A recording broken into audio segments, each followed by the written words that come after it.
What's up, everybody? Welcome to the Mets Pod presented by Tri-State Cadillac. That's right. We are live in Port St. Lucie for the spring training opener right outside Clover Park. I'm your host, Connor Rogers, alongside, as always, Joe DeMeo, but a special guest in the house today, Terry Collins. Terry, thank you so much for joining us. My pleasure. Thanks for having me over. You are a very popular man here. There was a line for Terry, pictures, phone calls, autographs.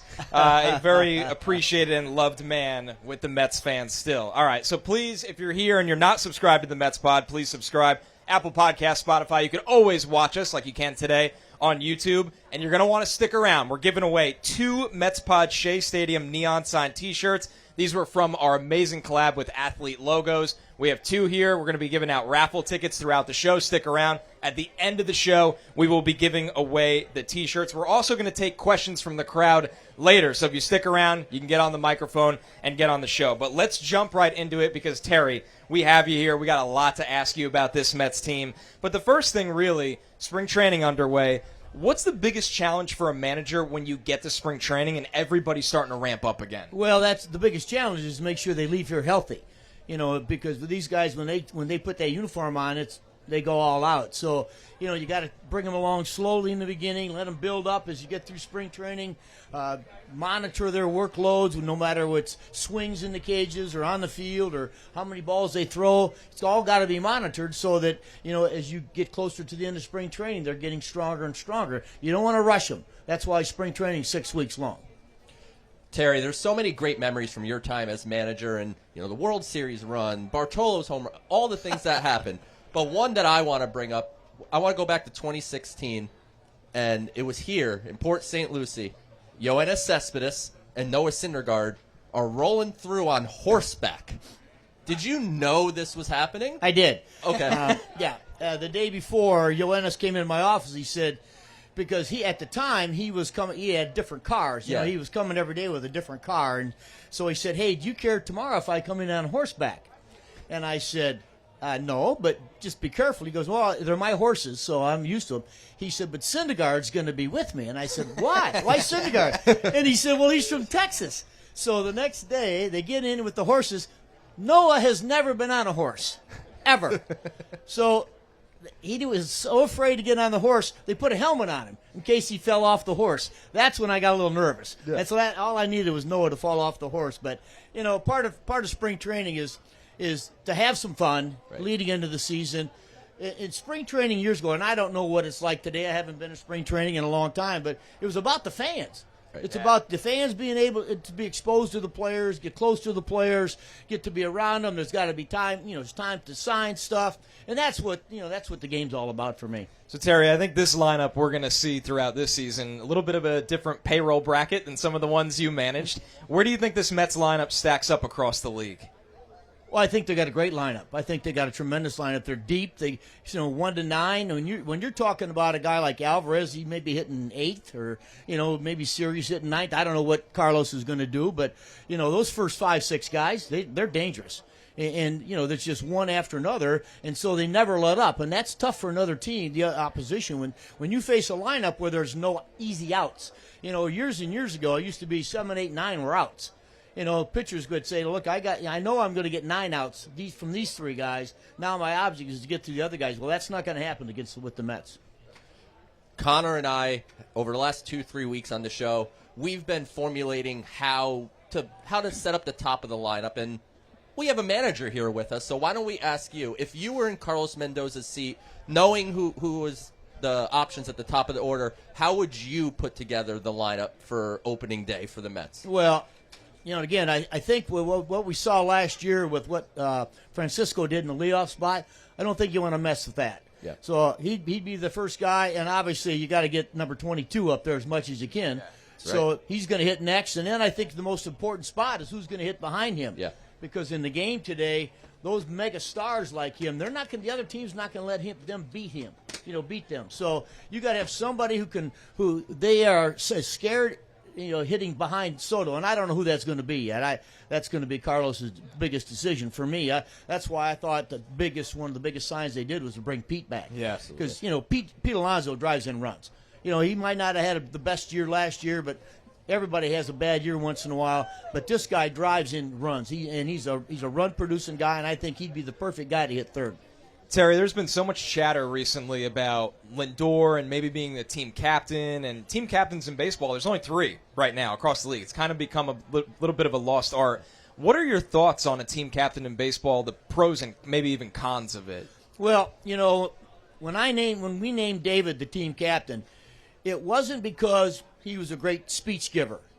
It's because his respect for the sport, the way he prepared for every single day on the field, his respect for the fans, the media. I wanted him to lead by example. I wanted the young guys who came in here to say, follow David Wright, because that's how we're going to play here.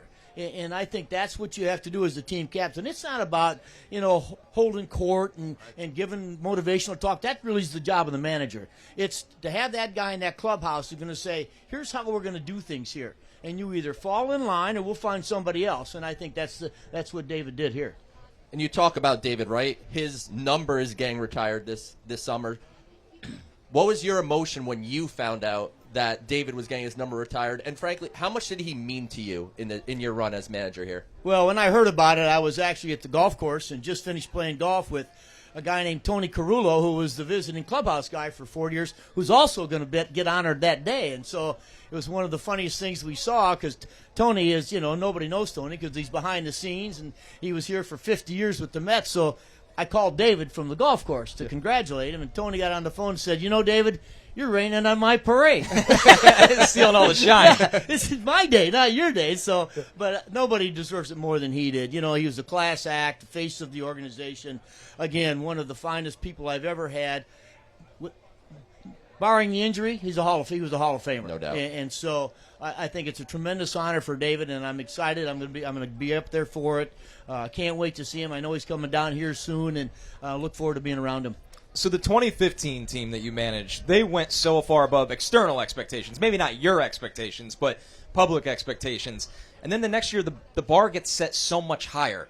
The Mets team from last year going into this year, they're going to face a similar challenge. What is so challenging about that when that bar is set totally different, trying to, go past your expectations? Well, first of all, I think you create your own expectations.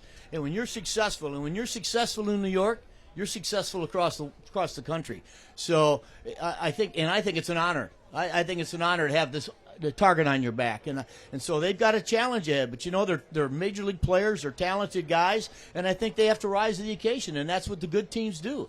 For years and years, I was on the opposite side of the field. We would come in to play the Mets, or you'd come in to play the Yankees, and you wanted to beat them so bad in New York. Yeah. So bad in the city. So now all of a sudden those expectations are with his team, but I think their leadership in that clubhouse is so good that they're going to be just fine. They're going to rise to the occasion. Is that something as a manager you feel when you get to spring, coming off a big year where maybe everybody's just kind of a little bit more intense or a little bit more focused, or is that the same every single year? Well, everybody talks about it. Right. Nonstop. The first day speech you give, the same speech is given by 30 managers. They're all saying the same thing. Hey, we can win, we can win. But it's the team who goes out and executes and believes in themselves and doesn't get too high when things are good and doesn't get too down when things are bad. They're the ones at the end of the season, because talent plays. Talent wins, and this team's got some talent. Terry, the Mets have a number of top prospects in camp, which is normal. Every year you invite some of the young players to camp. As a manager, what are you looking to see from young players like that during spring training, knowing that, realistically they're not cracking camp with the team, but what are you looking to see from the young players? Well, you look to see how they handle themselves, how they, when they play the game, is their approach, are they mentally into the sport, do they pay attention when they're sitting on the bench? A lot of times you get caught up when you're in big league camp about watching the other stars. Do you watch the game? Do you figure out what you're going to have to do to be able to compete at that level? So, I was told many, many, many years ago, be very, very careful what you see in March, and also what you see in September. It's what you do during the long haul that matters and so no matter whoever came into my camp, when I sent them out, I paid attention to them. I spent 23 years in the minor leagues, so I'm a player development guy. So I used to read all the game reports that the managers would send in. I'd follow some of those guys that I liked when they were in spring training to see how they were doing during the season, because you never know when they're going to get called up, and I wanted to have a background with them. Terry, it feels like in this sport, the thing that's changed the most is pitching, handling pitchers, developing pitchers, and something that's coming along with this. Do you think the six-man rotation, maybe not a couple years from now, but let's say 8 to 10 years from now, is the norm across this sport? I do believe that's going to happen. You know, we tried to do that in 2015. We had those 5 great pitchers that I had, but 4 of them had innings limits, and so we had to somehow corral their workloads, because I told Carlos Mendoza last summer, he called, we talked one day about bullpens, and I said, he asked me about my bullpen, and I said, Carlos, I had guys that went 7-8 innings. You know, our bullpen was a matchup one-on-one. It wasn't 3 or 4 innings like he had to do last year. So I do believe that it's going to be a time where a 6-man rotation, because of the rest, because of the game is about, the money part of the game is about longevity. The longer you play this game, the more money you're going to make. So that's the precedent. And I think, obviously, they're going to monitor the workloads, and that starts with trying to get guys an extra day's rest. How do you manage at the other side, the guys that like throwing on less rest, that just get in a rhythm, that are a little bit more old school? Because that feels like a big adjustment for them that nobody talks about. Well, I will tell you, there's for years and years, closers, you can't give them 3 days off. You can't do it. You know, they live on that every day, living on the edge. They need to pitch, and every time I would run a closer out there where the game wasn't on the line, they'd get their brains beat in because that edge is missing. Yeah. And so you've got to keep those guys. And like you said, there's a lot the sinker ball pitchers. You know what makes them good sinker ballers is that they pitch a lot, so they don't ever lose that rhythm. And when they get too strong, all of a sudden that sink goes away. So you know it's tough. It's a tough thing to manage, but you know that's part of the manager, and that's why you've got all the pitching guys you have, all the pitching coaches you have now. So us and Mets fans, I think everyone was really excited by what Carlos Mendoza showed in his first year as manager here. What would you grade Mendoza's first year, and what do you think he needs to do for year 2 to just continue on this trajectory where, honestly, I think he's heading towards being one of the top managers in the sport? Well, I will tell you, I was so impressed with the way he handled the downtime last year, early in the season. You know what? He said the right things. He held his players accountable, held himself accountable, and he never changed. You know, he didn't get frustrated out of the gate, which you could in that town, as you guys know. But he was always the same, and at the end of the year, he was still the same. And I think that's a huge tip to the cap for him. And I think coming into spring training, just be the same guy. Because all of these players know what he's like. And all the new guys in, you don't think that Juan Soto has said, hey, tell me about Carlos Mendoza. And he's been told exactly this guy never changes. So the minute he does change is the minute all of a sudden some players are going to say, hey, he's a different guy today. So don't be a different person. Just be who you are. We hear so much about the information that is fed to managers on a daily basis by analytics departments. In your shoes, Terry, how do you balance that and also that there's a real human element in every clubhouse? Well, first of all, the end of my managerial career was the kind of the start of the analytics side. I got it some of my last year where we talked about matchups, but we always knew the matchups, right. You know. But you know, it still goes with you cannot put a number on somebody's heart or somebody's guts. You can't do it. Players are players. The talented players want to play, and you want them in the lineup. You know, there was a time when right at the end where I started to get information about, well, so-and-so needs a day off today, or he's going to need a day off. And as a matter of fact, David Wright was one of the guys who I would say, David, I got to get you a day off this week. And he'd say, why? I said, well, you've played 22 in a row. And he'd say, well, what day are you looking at? And I said, well, maybe Thursday. He said, let's talk Wednesday night. Because if he's hot, he's not coming out of the lineup. Right. I'm telling you. And that's the thing about big league players, the great big league players.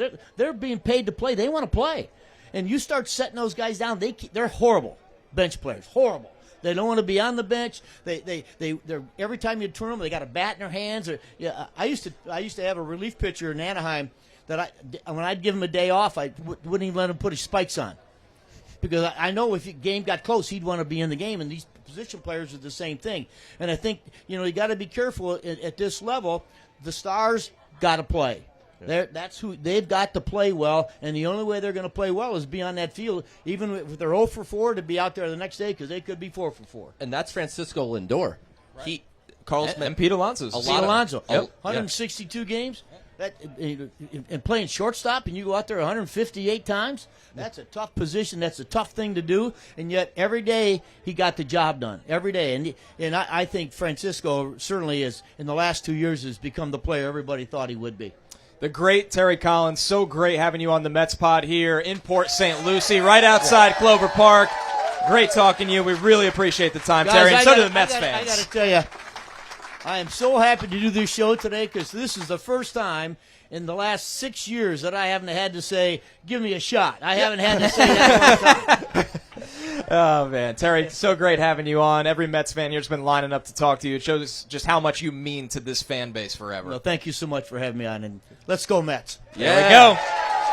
Give it up for Terry Collins. You're listening to the Mets Pod, presented by Tri-State Cadillac. You can keep clapping and cheering. Yeah. Subscribe to the Mets Pod at Apple Podcasts, Spotify, SNY's YouTube channel, or wherever you get your podcasts. All right, Joe. It doesn't get better than that. What's better than having Terry Collins talking ball? What's better? Phenomenal. Listen, man, spring training, you've been down here a little bit longer than me. You've gotten to be around not just the young players on the backfields, but obviously the major leaguers. What have you been looking at this week while you've been here and going into the first game today? Juan Soto is taking it at bat as a New York Met today. That's and right. Seeing him in the clubhouse, seeing him around the other players, unlike a lot of times when the Mets will bring in free agents, it always feels like there's this adjustment period of, he doesn't quite feel like a Met. Juan Soto feels like he was born and ready to be a Met. I'm with you all the way. Just the energy. There's also a built-in, I think there's something special where you have that built-in chemistry from the team, the run this team went on last year, and that I think even more faces are back than we expected, right? Like Jesse Winker is back. That was up in the air. Pete Alonso's back. That was up in the air for a really long time. Pete Alonso is back. You have the excitement around young players like Mark Vientos, like Francisco Alvarez, Sean Manaea back. Yeah. People wanted to be back with the Mets, and they want to finish the job this year of what they came so close to last year. And I think you can feel that down here in Port St. Lucie. You definitely feel it from the fan base. Yeah.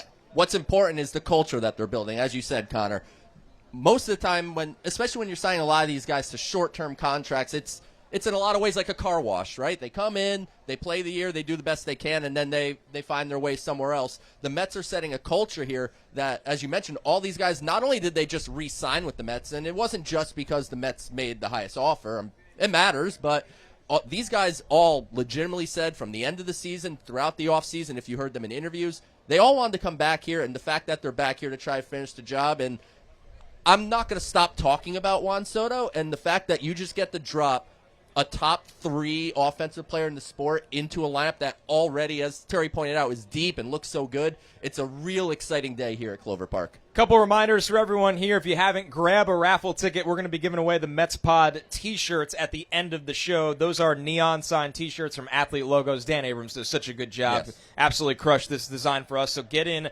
on the giveaway. And if you want to ask a question, we will be passing around Terry's microphone for you to get on the show. You could ask a question. Come on up. We'll do the mailbag in just a couple minutes from now. But some more spring training thoughts, Joe. I think there's a lot of buzz around what Brandon Sproat can be. There's so much with the Major League team, which is good that everything's focused on the established stars. But, man, pitching runs thin real quickly every single year. And I think there's going to be a lot of eyes on Sproat, who's expected to start in AAA. But this could be kind of a Christian Scott situation from last year, Joe, where who knows, maybe June, July, he's having some success at AAA, and the Mets want to kind of give their rotation a shot in the arm. Hey, pitching certainly runs thin. The Mets already lost Frankie Montas for an extended period of time, and that's going to lead to some more competition. I know there's a lot of conversation surrounding, do they bring Jose Quintana back? I think at least as of now, the Mets' plan is to give Griffin Canning a shot, give Tyler McGill a shot, give Paul Blackburn a shot, and kind of replace a back-end guy with a different back-end guy. But where Brandon Sproat adds that level of excitement is this is a former second-round pick, enters professional baseball last year for the first time, and I think that's something that I think a lot of people almost forget about. Sproat's brand new to this thing, and he flew through the system, and he hit his first real hiccup at the AAA level, which is a common thing now for some pitchers. But if Sproat can show out in spring training, and he's looked great in bullpens down here in Port St. Lucie, he looks like he's in fantastic shape. I think he's a guy that has that potential to be that number 3 type of starter or even better. And as you said, if he gets off to a similar type of start that Christian Scott did last year, we could be talking by Memorial Day, June. I'll see all of your tweets mentioning to me, when are they calling up Brandon Sproat? A tradition like no other. No better place to do it down on the farm segment than Port St. Lucie. Let's start with some of the younger names in big league camp, and then we'll talk about, watching the backfields yesterday. There's going to be much-needed depth, I think, from this group. Forget the guys that are competing to make the roster. We already saw Acuna last year. Obviously, all eyes are on Ronny Mauricio coming back from a significant injury. But Drew Gilbert, who missed a lot of time last year. Who are you watching from this group that could provide much-needed depth in the middle of the season? It's a really exciting time for the Mets within their farm system because often when, I do my prospect list that you can read at SNY.TV, we do Down on the Farm every week on this show, and it's always talking about so-and-so doing great in Brooklyn, so-and-so doing great in St. Lucie. It's just like, yeah, that's good, but they're like 3 years away, so we'll deal with that then. The Mets are getting on the cusp of a lot of these guys being ready to help the big league team. We saw Luis Angel Acuna, as you mentioned. We saw Ronny Mauricio before he tore his ACL. Brett Beatty, I know a lot of people want to just give up on him, but he's still a young man, and you and I have talked about this before, that in a lot of ways it feels like Mark Vientos of this time last year. And then you mentioned Drew Gilbert. That's another guy. Brandon Sproat, who we just talked about. Blade Tidwell, right-handed pitcher, who also got to AAA Syracuse last year, so he's getting closer to making a spot maybe at the major league level. And then if you want to go just a touch below where it's a double-A guy, Ryan Clifford, I think, is a big name to keep an eye on. We saw him in the clubhouse this morning. Big, imposing figure.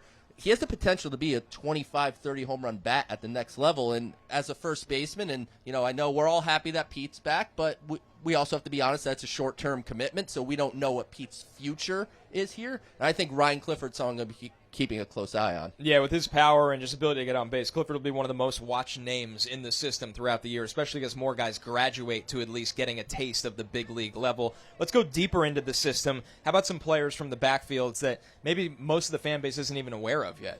Yeah, I was roaming the backfields yesterday, and I just love doing that. You walk around, you just see all these young guys, and there's so many of them. We have it's their first time here for some of them. A lot of them, it's their first time even playing professional baseball. But a couple things that I want to talk about is Matt Allan. He's a pitcher that hasn't pitched. So he was the Mets' third-round pick in the 2019 draft. He hasn't pitched since 2019. We're talking about a nearly 6-year gap. He's still 23. He's still 23. Soon to be 24. Soon to be 24. Yeah. Coming off 2 Tommy John surgeries. He had a nerve transposition. But he's in the backfields doing bullpens, touching 97. His hammer curveball is back. So, that's a guy I'm really excited about. There's a reliever prospect named Raymond Gomez who was in my top 30 a year and a half ago. He had Tommy John surgery, threw a bullpen yesterday, touched 102.8. Pretty rare stuff. Yeah, pretty rare stuff. So the Mets have some hard throwers coming up, and I was standing on one field and watching just perfectly grouped together, because these are guys that I grouped together on my top 30. Jeremy Rodriguez, Jacob Reimer, Colin Houck, Boston Barrow, and just watching them do infield drills and base running drills. And right now for spring training for the minor leaguers, they are preparing for a long season, and for a lot of them, as you said, their first full season of baseball. So we have questions rolling in from YouTube, and a reminder for everybody hanging out with us here, you can get on the microphone at any point, and we'll get some questions in live on the show. Joe, this one from Steve on YouTube.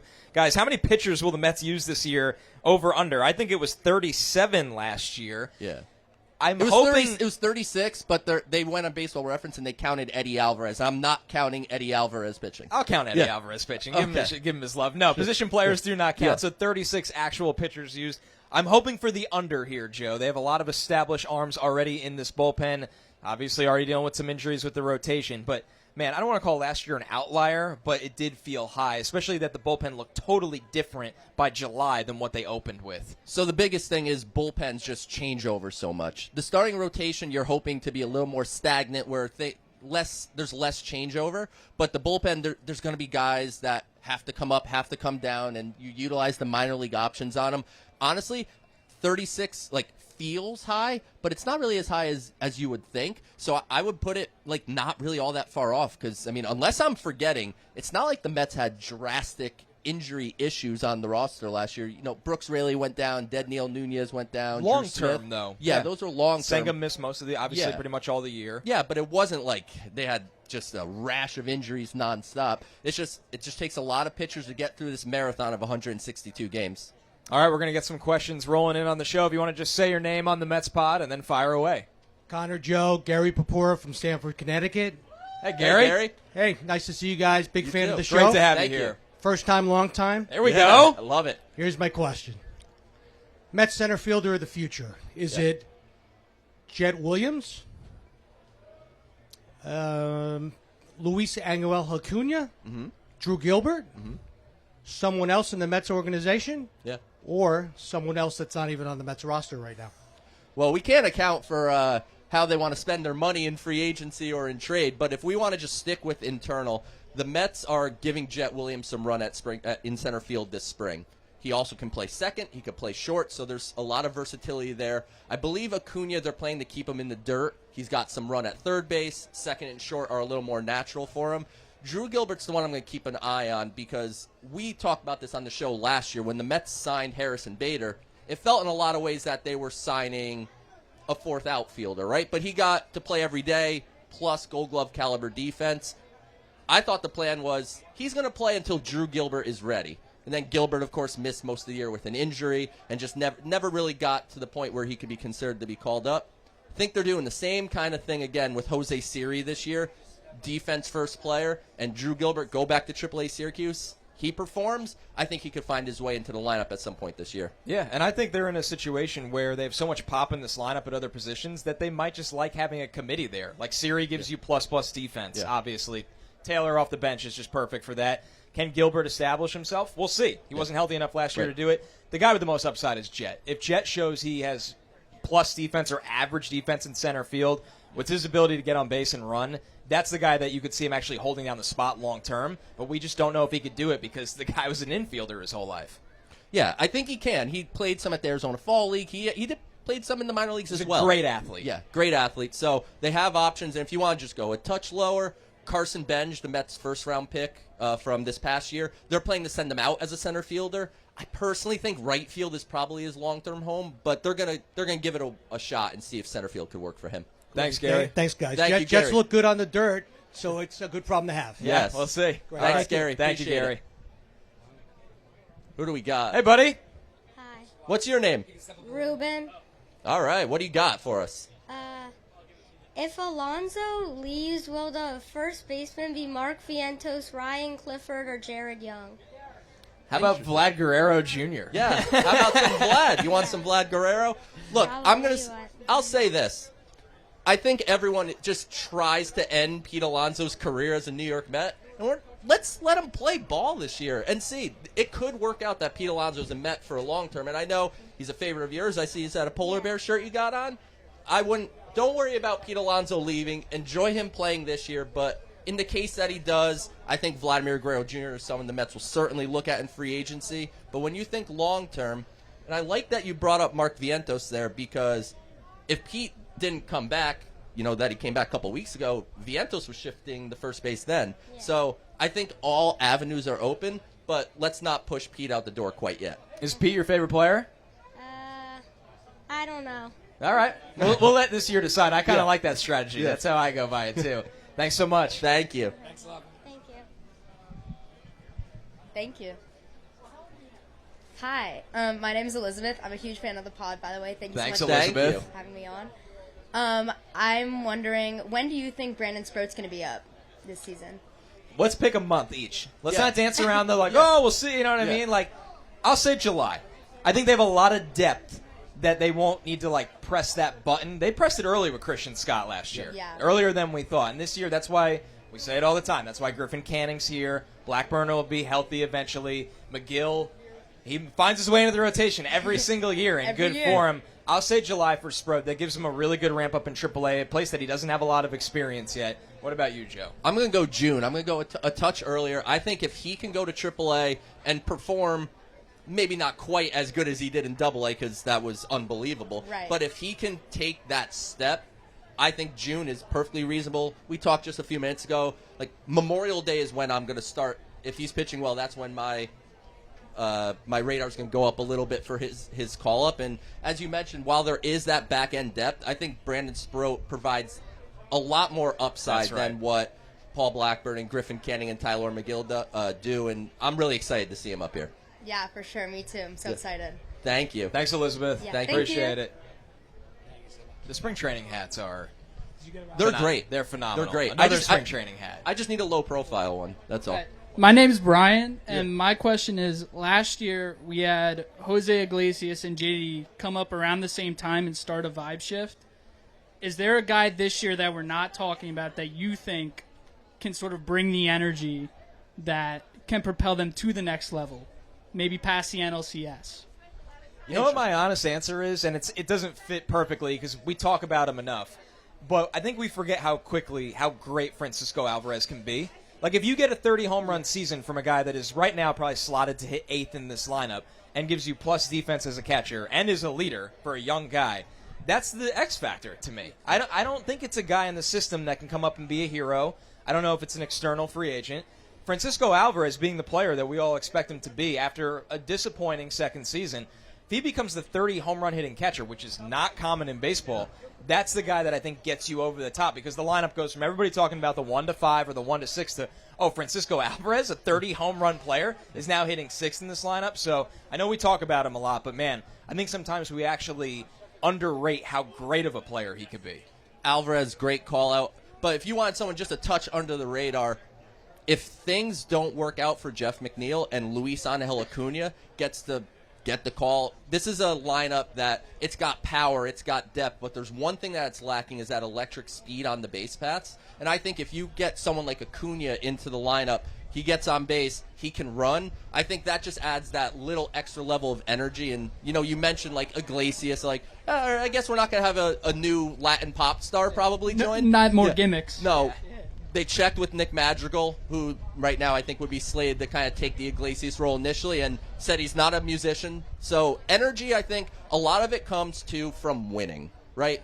If you're losing, the energy's not going to be that great. So if this Mets team performs to their capabilities, the energy of a guy like Alvarez, the aura of a guy like Juan Soto, you got your Juan Soto jersey on there, I think that's all going to come together. And if you could just add that speed element, that just adds something for me. Right, Grimace became Grimace because he threw out the first pitch and they just ironically won it all the time. So. Yeah, if they started losing, no one would be wearing Grimace shirts. Yeah. So we'll see. Yeah, thank you. Appreciate it, bro. Thank you. Yeah.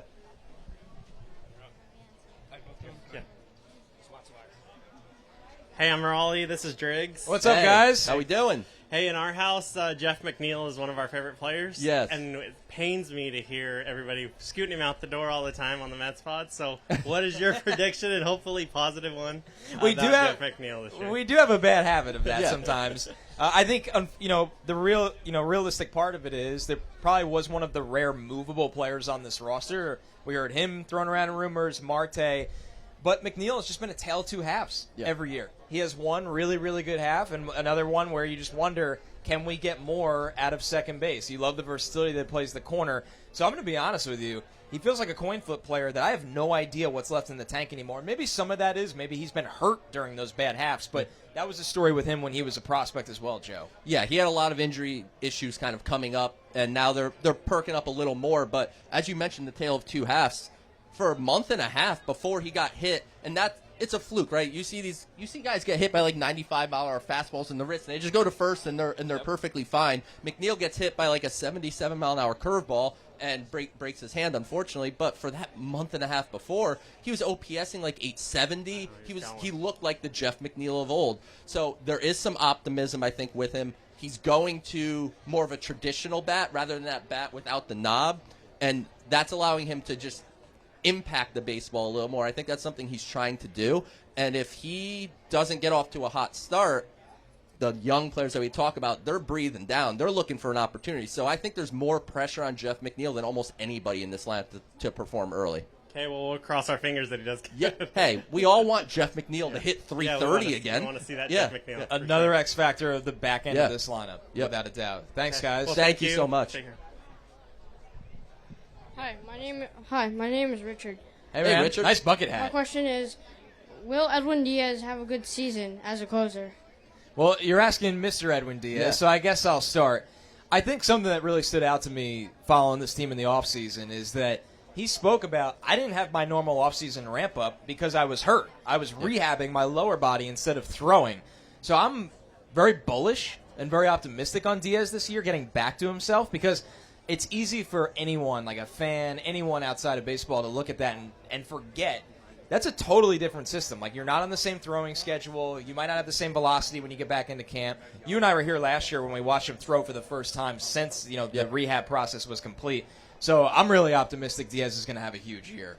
I am too. And people forget just how catastrophic that knee injury was. It wasn't just like a regular old injury. It ends football careers, like, to put it in perspective. Patella tendon, really tough to bounce back from. And it was just hot and cold with him in 2024. I don't think we're going to necessarily see 2022 Edwin Diaz again, but that's arguably a top 5 relief season in the history of baseball. So that's a really high bar, but I have a lot of faith in Edwin Diaz. A lot of things that Connor said, having a normal offseason program. He's operating in spring training perfectly normal. Mendoza said that he was up to 96 in the bullpen, which is a good start for this point in camp. I feel like Edwin Diaz is going to have a huge bounce-back year, and for a team that has goals of making it further than the National League Championship Series, they're going to need him. Thanks, Richard. Thanks, Richard. Appreciate it. Who let this guy get a microphone? Hey, fellas, Connor, Joe, great to see you. I'm Adam from Freehold, New Jersey. Sam is my daughter, right there. Sam is an integral part of the Mets pod. The star of the Mets pod. Yes, the actual. Give it up for Sam. Yeah, give it up for Sam. Underappreciated Sam, doing the Lord's work over there behind the scenes. So, fellas, I just wanted to ask, Pete Alonso may very well break the all-time Mets home run record. I think he needs 27, if I'm not mistaken. Where does he fit in front of, behind Soto? Where do you think he best fits in order to meet that plateau and make everybody happy at Citi Field this year? Man, I think a big reason he came back on a team-friendly-ish term deal is the chance to maybe hit behind Soto. Now, we don't know what it's going to look like opening day, but if you're talking about just trying to get that record and see the best pitches, I mean, the fact if you get to hit after Francisco Lindor and Juan Soto, that is just huge numbers at stake for a Pete Alonso bounce back. So I'd say hitting third, but my gut feel is he'll hit fourth. I think they'll set up Vientos in the 3-hole for the most success. See how it goes. If he has a slow start, maybe that's an area where they kind of flip things around.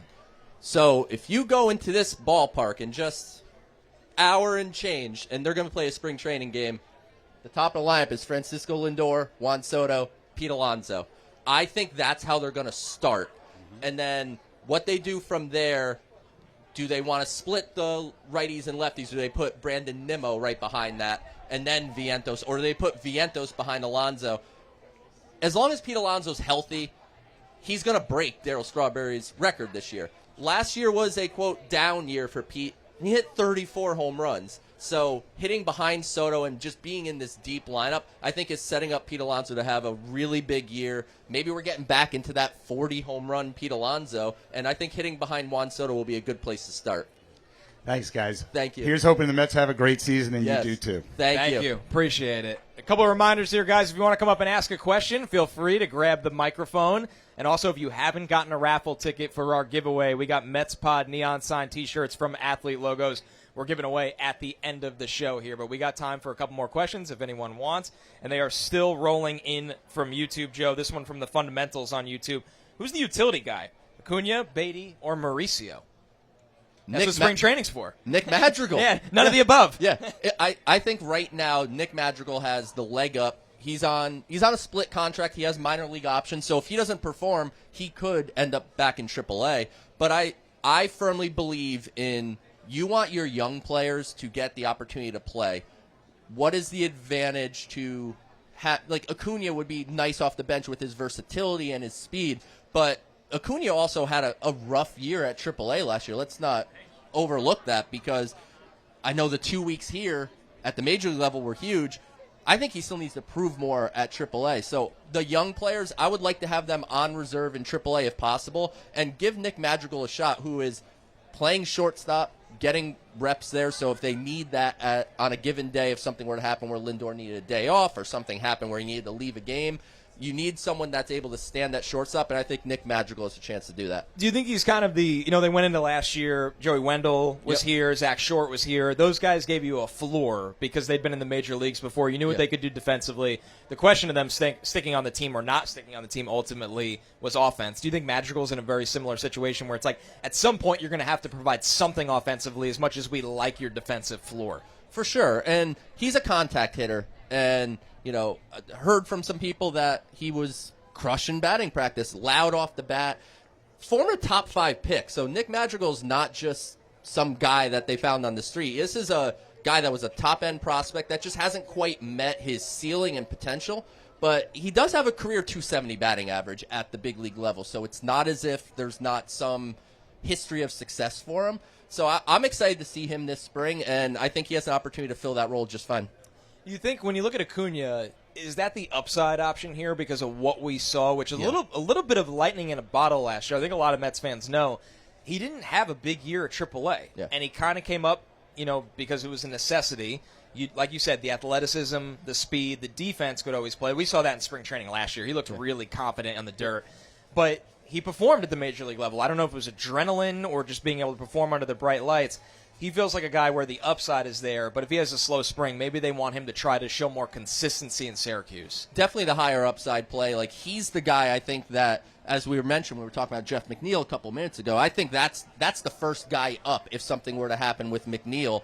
And Ronny Mauricio, I think, is another really high upside guy, but we have to see how he looks heading off of the ACL surgery and finally getting healthy. Batting practice looks good. He's a little behind, so I think he'll go to AAA and get that opportunity. But, yeah, the Mets have options, and I think that's the very important thing. All right, in just a moment, we're going to do our giveaway here. It looks like we have one more question coming in before we do, so stick around. Hey, I'm Matt Allan. I just want to follow up on the Mauricio question. Yes. He starts the year in AAA, and then if he gets called up, let's say middle of the season, how does he fit into this lineup? That's a great question. I think it would probably take McNeil struggling a little bit and Mauricio going back to a comfortable second base spot because it's just hard to imagine any other spot opening up unless they see him as a utility option, but they've been careful in the past about using young guys as utility options because you just want them to play every day, especially a guy that was out of baseball last year with an injury. Connor, one of the things that we talk about all the time is this stuff always works itself out. Like, at the end of the day, someone's going to get hurt, something's going to happen. You go through a ton of players throughout a season, and Mauricio has the versatility to handle second base, to handle shortstop, to handle third base. So if anything were to happen at any of those spots, I think Mauricio's a guy that's going to push for it. And if he's able to recreate some of the bat-to-ball stuff that he had when he first came up, I mean, I can already remember that 118-mile-an-hour line drive that just sizzled over the right fielder's head. Double, Yes, so Mauricio is someone that the Mets are still incredibly high on, and I don't want people to forget about him just because he was gone for a year, but he's right in the discussion for anything the Mets are looking to do in the infield in 2025. I'm not forgetting about him. Yes. Looking forward to it. Thanks, guys. Thank you. Appreciate it. Thank you. I share his excitement about Mauricio. Yeah. I thought he looked every bit the part when he came up. Brutal injury, but people come back from. It's not like you think about it long term. All right, thanks everybody for sticking around. We're going to do the giveaway. Joe, I will let you pull the first ticket. I'll pull the second one as we give away some Mets Pod T-shirts. And the lucky number is, Joe?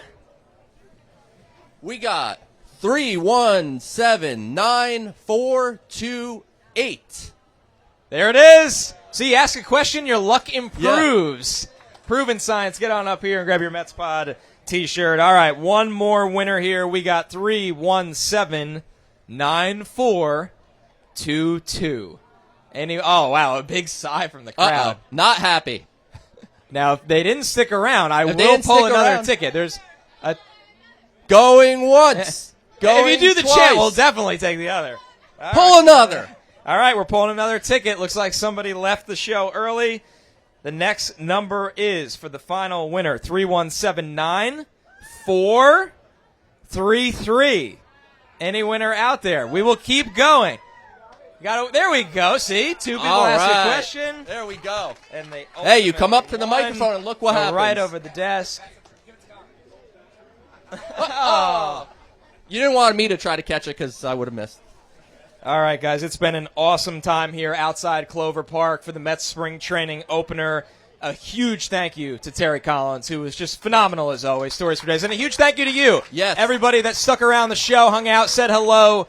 We love you guys so much. You really make the Mets Pod as special as it is. This is the Mets Pod presented by Tri-State Cadillac. Visit your Tri-State Cadillac dealer today. Subscribe to the show so you never miss an episode. We got some fun stuff coming this week that we've got to do behind the scenes here in Port St. Lucie, Joe. So you can subscribe, Apple Podcasts, Spotify, wherever you get your podcasts. Leave us a review with a question. We answer all those questions during the mailbag portion of our show. You can watch every episode on SNY's YouTube channel, like the live show you saw today. Thanks so much, everybody. Have a great time at the game. We'll catch you next week, and let's go Mets.